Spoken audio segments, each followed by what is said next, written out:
Get this and get it straight. Crime is a sucker's road. And those who travel it wind up in the gutter, the prison, or the grave. There's no other end. But they never learn. From the pen of Raymond Chandler, outstanding author of crime fiction, comes his most famous character in The Adventures of Philip Marlowe.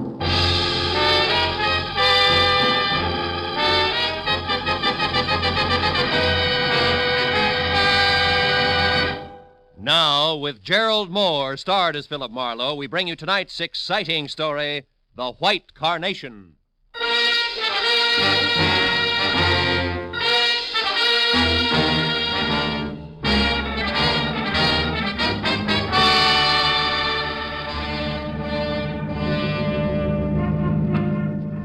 Can't understand it. Ben Reynolds is a wonderful guy with a really great future, intelligent, handsome. Well, you've seen his picture. Yeah. You said he's a doctor, didn't you, Casey, an MD? That's right. He's already known as one of the best young medical men in town. Turn left at the next corner, Marlowe. Okay. You also said he's to be married soon. Soon. Tomorrow. Oh. And to the swellest girl in the world, Margaret Vanderveer. Vanderveer. As in Beverly Hills, huh? Yes, you know them? Oh, just a name. Marlowe, we've got to locate Ben Reynolds fast and find out what's wrong. Well, you sure it's not just a last-minute case of cold feet? Cold feet? Yeah. Oh, Marlowe, he's in love with the girl. I'm his best man, I know. Besides, this marriage means a lot to the guy's career. He wouldn't run out. It happens, Casey. Oh, not to Ben. Why, he was fine, happy, full of laughs, right up to the minute we went into that flower shop. Flower shop? Yeah, some small place called Steiner's Flowers on Temple Street. Ben and I were driving along there this afternoon when I remember the one thing I'd overlooked was a white carnation for the groom. We stopped and went in. Then came the switch. I'll say so. While I talked to the florist, Ben browsed around the shop. Then all at once, he grabbed me by the arm and said, "Let's get out of here." He was white as a sheet. We left in a hurry, and all the way up here to his place, he kept looking back like he was afraid of being followed. What'd he say about it? Oh, he wouldn't tell me a thing. When we got to his apartment, he gave me a real brush-off. I went on home. Then at 7 tonight, I got a call from him. Give me that call word for word if you can, Casey. Well, he said, "Tom, listen to me. There's a man named Gregory Toledo. I thought he was dead, but he's come back to life. I can't go on until he's dead again, this time for sure. Please don't interfere or say anything. You'll hear from me." Then he hung up. Gregory Toledo, huh? Was Ben at home then? No. I tried to call him back, got no answer. I thought it over for a while, then called you. You see, I'm not only his best man, I'm his best friend, too. That's his place there. Okay, kid. I think you've done right so far, but brace yourself. For what? For something ugly. It says all the earmarks. You might wind up needing lilies, not white carnations. Let's go. The apartment was ground floor, rear, and dark. Inside, from walnut paneling to the sweet, nutty smell of good pipe tobacco, Dr. Ben Reynolds' place was neat, clean, and cozy until we got to the kitchen. There, the air was thick with a strong disinfectant. The doctor's kit was open on the sink. Beside it was a heap of blood-soaked gauze topped by a pair of forceps.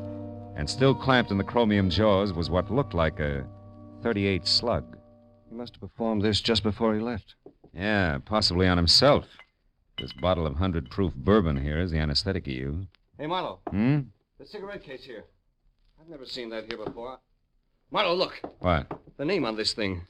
Toledo. Yeah, as in Gregory Toledo. He was here, Marlowe. Yeah, but now 2 plus 2 doesn't quite make 4. Look, you say Ben told you on the phone that he couldn't go on until Gregory Toledo was dead. And yet apparently... Apparently, Ben pulled a bullet out of that Toledo guy right here in this kitchen. Is that what you're thinking? Yeah, that's what I'm thinking. Let's check the other rooms again, huh? See if we can get a lead on where he went. Right. I'll look in the bedroom. All right. I'll start on the desk. See if his clothes are still there, will you? Everything seems okay in here. Good. Oh. Say, Casey, did Ben like Armenian or Hungarian food a lot? No. Not that I know of. Why? Well, because his phone book is open to restaurants, and every one of that kind is checked off.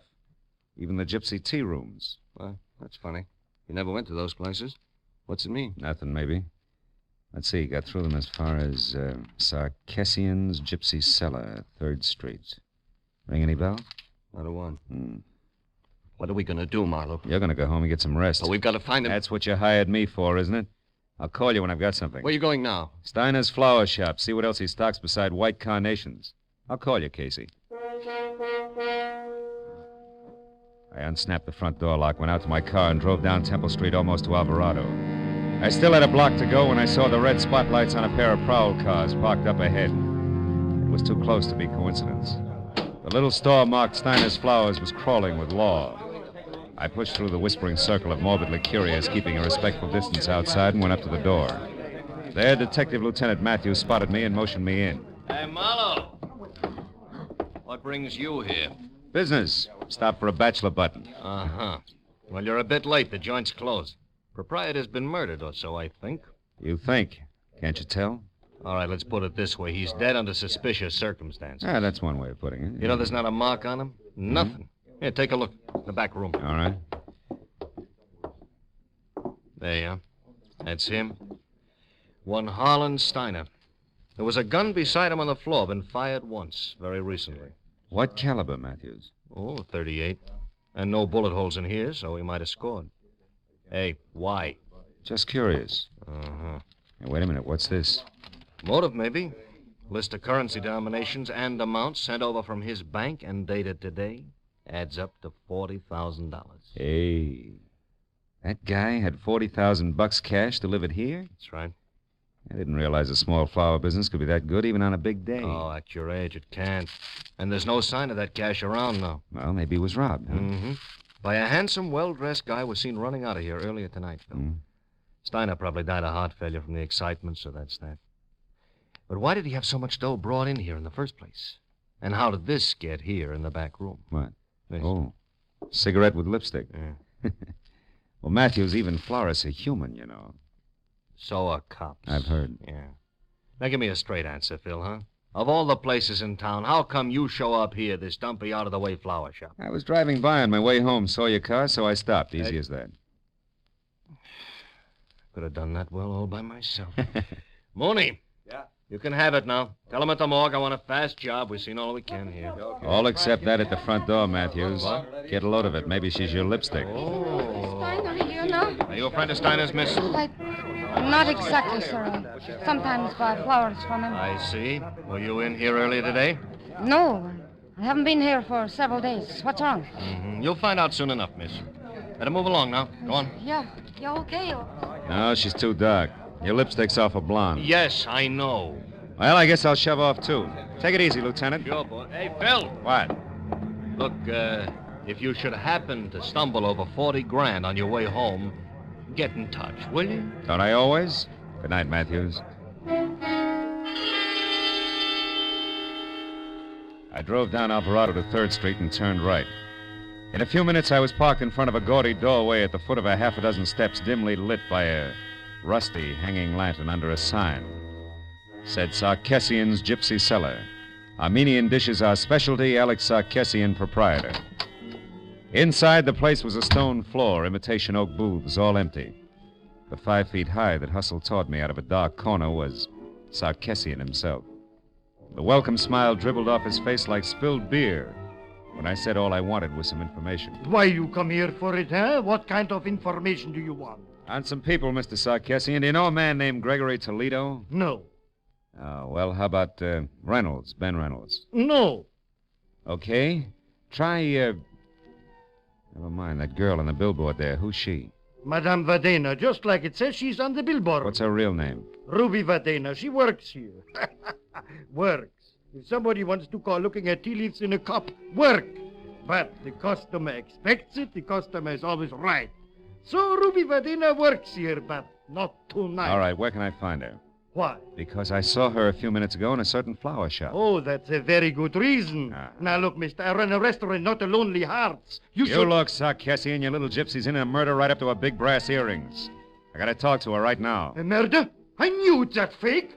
Oh, that no good. She ruins my business. What kind of appetite can murder give anybody, I ask you? I ask you for the last time, where does Ruby live? In Villa Garibaldi on the end of Reposa Street. Thanks. When you find her, tell Sarkessian says she's fired. She don't come in my place again, you hear? She's washed out.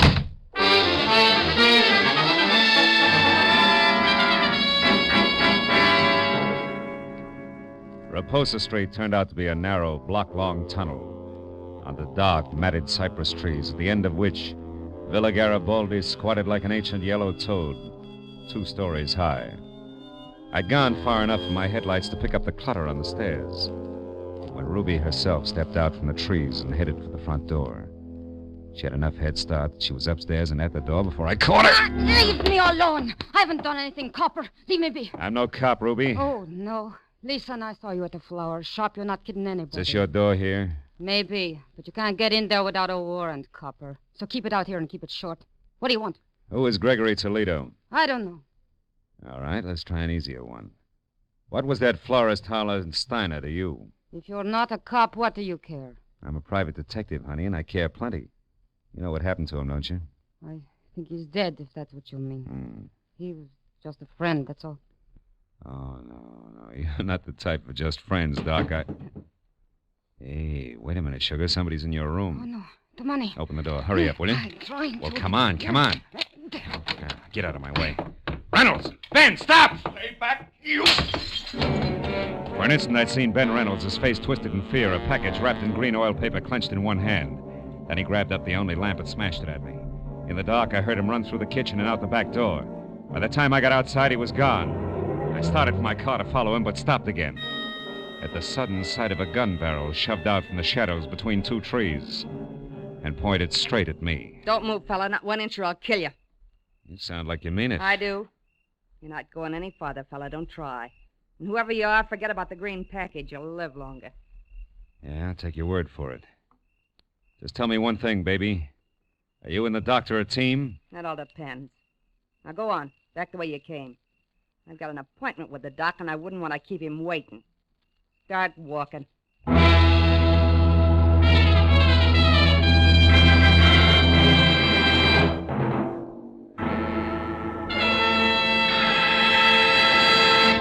In just a moment, the second act of Philip Marlowe. But first, with the outbreak of conflict in the Far East, Care stockpile in South Korea has fallen into the hands of the invaders. But orders are being accepted so that the moment the conflict ceases, Care will be able to move in with badly needed food and clothing for the distressed men and women of Korea. By cooperating with Care today, you can help bring hope to Korea tomorrow. Now with our star, Gerald Moore, the second act of Philip Marlowe, and tonight's story, The White Carnation.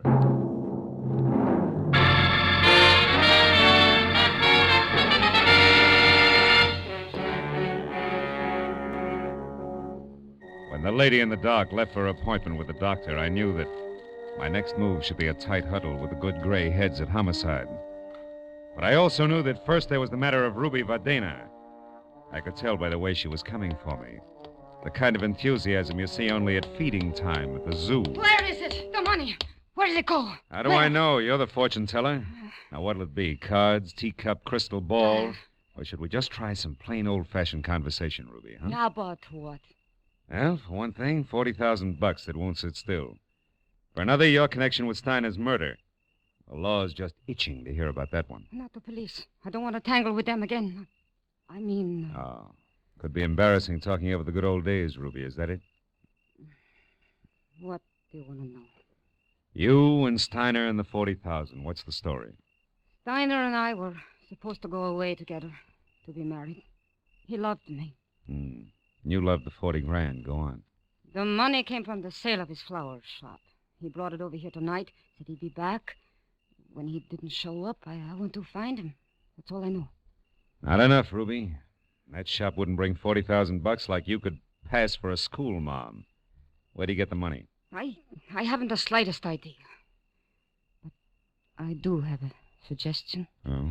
If you can get your hands on the money, which is really mine now, I'll split it with you, and... And we could even take a long, long trip, huh? Mhm. No dice, baby. I wouldn't sleep nights worrying about my traveler's checks. So long, clairvoyant.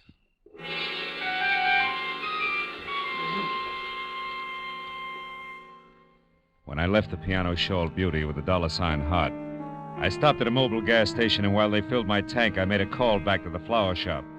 Learned that Detective Lieutenant Matthews had gone down to the morgue. But 20 minutes later, when I was there, I was still a step behind, because Matthews had since gone on to headquarters.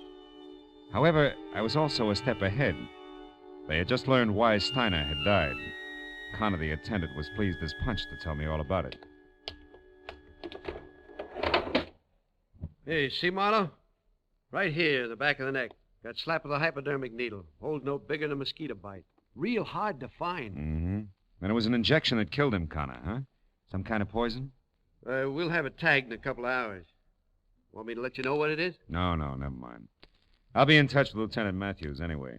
By the way, Connor, mind if I use your phone? Why should I? They don't send me the bill. It's over on the wall there. Thanks. But, Marlowe, Huh? no long distance, huh? Oh, no. Downtown, Connor. Not another inch. That case, help yourself. Mm-hmm. You know, Marlowe, one night some news hawk got on the tube here and talked to his girl in Long Beach for 40 minutes. It was 2 weeks later we found out it was Long Beach, Long Island, not Long Beach, California. Hey. Thomas, son, Lieutenant Matthews. Marlowe Matthews, I'm down at the morgue. Oh, what is it, Marlowe? Steiner, or are you still just a wayfaring stranger? No, it's Steiner. Look, Matthews, I found out a couple of things that might help. I figured you would. Who is it, Marlowe? Well, so far it could be a Dr. Reynolds, but there's more to it. There always is. Wait there, Phil. I'll be over. Okay, but one thing first, Matthews. Does the name Gregory Toledo is in Ohio mean anything to you? Offhand, no. Why? Where does it fit in? Yeah, well, I'm not sure. When I started, Dr. Reynolds was out to kill Toledo again. It seems he's come back to life. Come back to what? It sounded like you said... I did, yeah. Well, we'll talk about it when you get here. So long, Matthews. Hey, pardon me for butting in, Mr. Marlowe, but that's kind of funny. What you said, I mean. Why? It was the name you threw at Matthews, Toledo. You see, No, it couldn't count. Well, Oh, wait a minute, Connor. Huh? What's funny about the name Toledo? Come on, it can count plenty. Oh, it's just a coincidence, that's all. That can be enough. Let's have it. Okay, Marlowe. About 6 or 7 years ago, we had a dead one in here named Toledo. Yeah? The front part I don't recall, but it wasn't that Gregory. Anyhow, the cops shot him full of holes for resisting arrest. What's the kind of funny part? Oh, not much, Marlowe. Only you just tied somebody named Toledo to this Steiner here who was killed with a hypo. And? And the Toledo bird I'm talking about was a dope peddler. Dope peddlers, Marlowe, are sometimes real handy with hypo needles. Nothing, huh? No. Not unless it fits tighter. Hey, look, Connor, you keep files here, don't you? Yeah. You could get me an address on the Toledo you're talking about, a first name, next of kin, so on, couldn't you? Sure I could. What's more, I'd be glad to, Marlowe. Why, if this meant something, it'd be... Yeah, well, let's get to the files, huh, Connor? Yeah, sure, Yeah, sure, boy. this way. Morgue attendant cracks case. Gosh, I'll be... right over here. Here we are. Tobias, Toledo. Yeah, Toledo. Here it is, Now, Marlowe. let me see that. Toledo, John Edward, August 18th, 1943. Shot to death by police officers Celestes and Hogan Badge. Resisting arrest. Address, 31 Juniper Place, Ocean City, California. Next of kin. Holy smoke. Gregory Toledo, a son. Connor, you're a genius. Oh. Now, do one more thing for me, will you, please? Yeah, sure. When Lieutenant Matthews gets here, tell him I'm sorry to stand him up, but that if I'm real lucky, he won't be mad at all. Yeah, but Marlowe, this address at Ocean City's 7 years old. I know, Connor. That's why I said real lucky. I'll see you.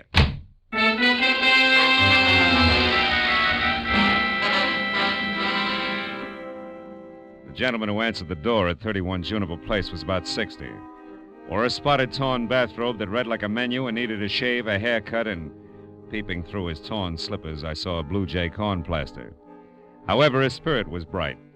Seems he liked having visitors. Yes, sir. You're the manager? Oh, I am indeed. Have been for 18 years. Albert A. Keyline. You looking for a room, sir? No, just some information, Mr. Keyline. My name's Marlowe. I'm a private detective, and A private detective? Well, come right in, sir. My goodness, don't often get to chat with a man in your profession. No, I welcome the I- opportunity. I usually keep the living room closed except on Sunday, but tonight I think we can forget that regulation. Yeah, well, look, The Morris chair there is the best one. Make yourself comfortable. Thank you.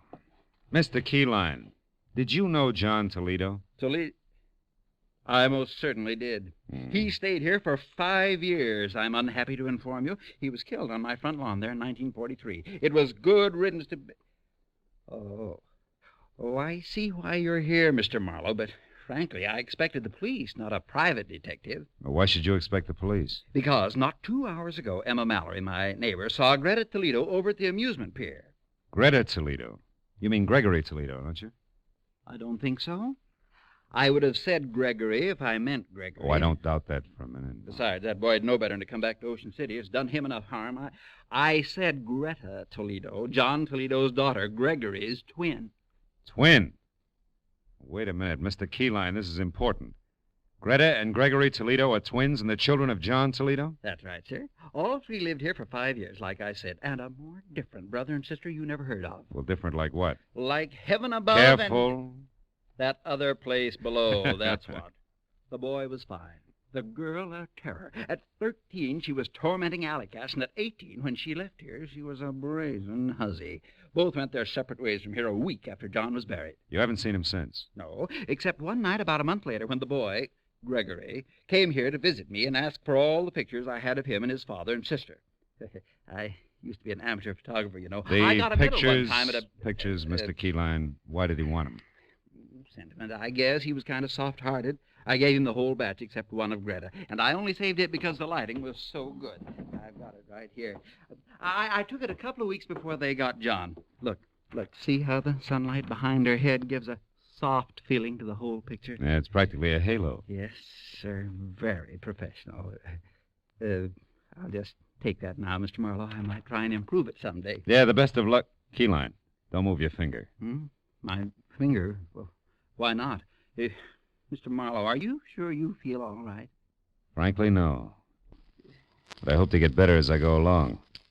Listen, Keyline, that neighbor of yours, that Emma, who said she saw Greta Toledo at the amusement pier, was it the big one off the foot of Surf Street? Oh, it sure was. Emma saw her go behind one of the concessions and take a flight of stairs down to the beach. Which flight of stairs? There's a half a dozen of them, Keyline. Think, will you? You don't have to. I know, because Emma said it was the flight by the cotton candy concession. You know, that fuzzy stuff. And he's near the merry-go-round. I'm sure of that because Emma mentioned the merry-go-round. She never leaves out any details, you know. Emma's a thorough...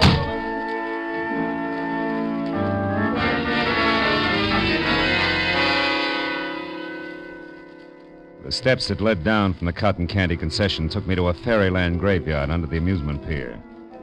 Dead carousel animals, horses, sea serpents, dragons that smiled. All broken and bent and piled any side up. Some rusted brown, some of the bilious green discolor of old brass. Then a lot of steel and stone dwarfs who must have belonged to some long ago winter wonderland, also broken and rusted.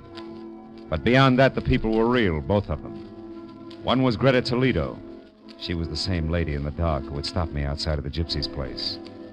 The other was the man I'd started out to find. The man who was out to re-kill Gregory Toledo. Dr. Ben Reynolds. Wait a minute, Gregory. What? There's one thing we still have to talk about. Or should I call you Dr. Reynolds? All right, get to the point, Greta. I am. That's why I asked you to meet me here. It's a safe place to talk. What did it talk about? You were shot and I gave you medical attention. You demanded that I get $40,000 that was yours, and I did. You did, hero. But only to keep me from letting everyone know that the fine Doc Reynolds is really Gregory Toledo, the son of a dope peddler. All right, sister mine. What do you want? Just this. You're really on my hook, brother. I got a big news flash for you. I wasn't shot in self-defense tonight. It was while I was committing a murder in a flower shop, some filth named Harlan Steiner. What? Yeah, a murder. With a hypodermic needle. I murdered a man who was double-crossing me. Tried to take this $40,000 here. We got it from a sale of opium. He was trying to take this money and run with it in a gypsy lady Now, love. listen. How tight do you think you can squeeze me? There's an end to everything, even blackmail. Don't you see that? I'd be much worse off as a murder accomplice than exposed as a doctor with a very unsavory family background. Also, Greta, I've got a few moral compunctions. A doctor's supposed to save lives, not destroy them. Then see what you can do about yours, Doctor. Don't try it, Greta! Oh. Lousy aim, sister.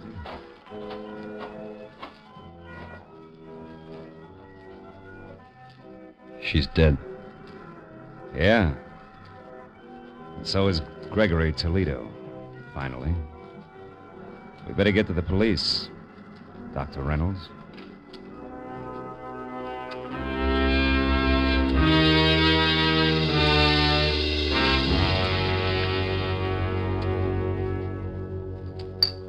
Well, Marlowe, you stepped out of turn all right, but you happened to step in the right direction. How? I still don't know. Yes, that picture Keyline showed you out in Ocean City, Mr. Marlowe. It was Greta, wasn't it? Yeah, it was. Ooh, this coffee's hot. Didn't mean a thing, though, Tom. I'd only seen Greta in the dark at the Gypsies. Yeah, then how did it help? More coffee here, please. Huh? Coffee. Oh, sure. Well, it helped, actually, when Keyline added his finger. That covered the girl's hair. And when I could only see the face... It looked like a man, and you saw not Greta, but her twin brother, Gregory. Wait a minute. right. Who you knew as Dr. Reynolds from a picture you'd seen earlier? Good work, Marlowe. No. Good luck, Matthews. There was Connor in the morgue, a gabby woman named Emma Mallory, Keyline's hobby as a photographer, and, lots of little things. Pardon me, Lieutenant. I don't quite know how to say this, but what about the publicity, the newspapers, and what it'll do to, well, Dr. Reynolds being Gregory Toledo. Dr. Reynolds being who? Hey, miss, I'd like that coffee tonight. You know, I always did like you, Matthews. Good night, fellas.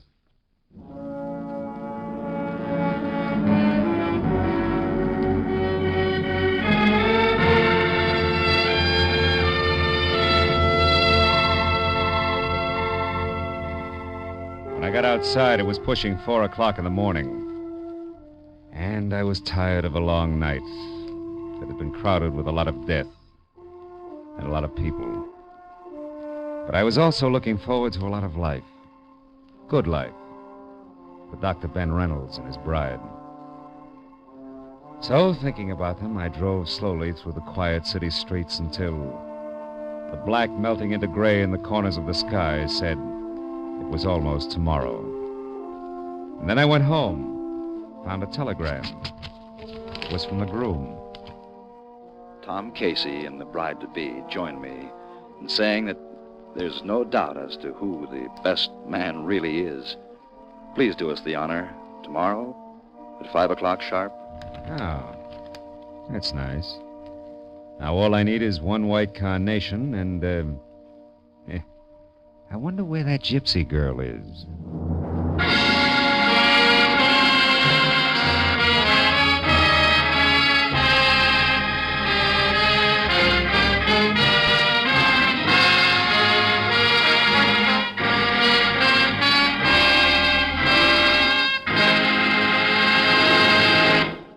The Adventures of Philip Marlowe, bringing you Raymond Chandler's most famous character, star Gerald Moore, are produced and directed by Norman MacDonald and written for radio by Robert Mitchell and Gene Levitt.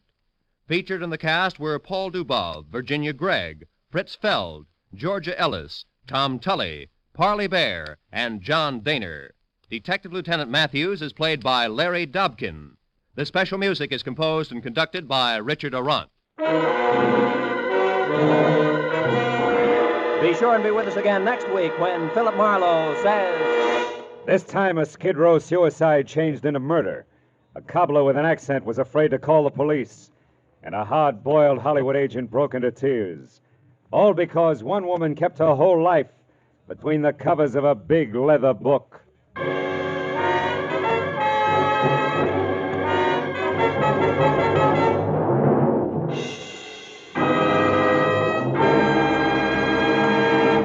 There's a very charming, very amusing young couple to be found at CBS, the Star's address every Saturday evening. They're Liz and George Cooper, and Liz is played by the glamorous Hollywood comedian Lucille Ball. It's wonderfully hilarious. It's comedy at its best. My Favorite Husband, starring Lucille Ball, every Saturday night on most of these same CBS stations. THESTARESSADDRESSISCBS. The Star's address is CBS. This is Roy Rowan speaking.